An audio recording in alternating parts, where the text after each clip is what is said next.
అందరికీ నమస్కారం. ఈరోజు మొక్కల కోసమని సపోటా లిక్విడ్ ఫెర్టిలైజర్ ఇలా 3 రోజులు నానబెట్టుకొని మేకల ఎరువు ఇలా ఒక 5 లీటర్లు మేకల ఎరువు లిక్విడ్ ఫెర్టిలైజర్ ఇవన్నీ తయారు చేసుకున్నవి 3వ రోజున నక్కలే పెట్టుకుంటే అందులో పోషకాలన్నీ దిగిపోతాయండి. ఇదిగోండి పప్పాయ, దానిమ్మ ఇవన్నీ కలిపి ఈరోజు లిక్విడ్ ఫెర్టిలైజర్ మొక్కలకి ఇచ్చుకుందామని ఇలా వడబోసుకొని ఒక బకెట్లో వేసుకొని ఇదిగోండి పాడైపోయిన సపోటాలన్నీ వేసాను ఈరోజు.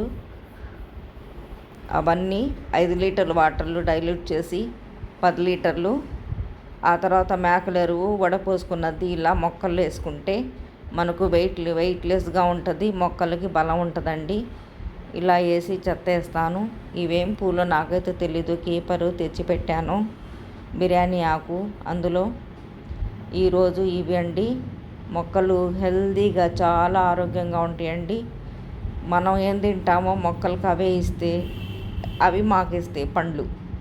అలా నేను ఇచ్చుకుంటానండి. సీజన్ వారి పళ్ళు కూడా మనం తినే వాటిని బట్టి వాటి కూడా ఇచ్చుకుంటే చాలా హెల్తీగా ఉంటాయండి. ఎండాకాలం కూడా చూడండి ఎంత చక్కగా పచ్చగా ఎంత బాగున్నాయో ఇవన్నీ చెట్లు. రెయిన్ లిల్లీస్ కూడా వస్తున్నాయి. ఎండాకాలం వస్తాయో మరి లేదో నాకు తెలియదు. రెయిన్ లిల్లీస్ కూడా వచ్చినాయి, చాలా అందంగా ఉన్నాయండి. ఈరోజు నా మొక్కల కోసం లిక్విడ్ ఫెర్టిలైజర్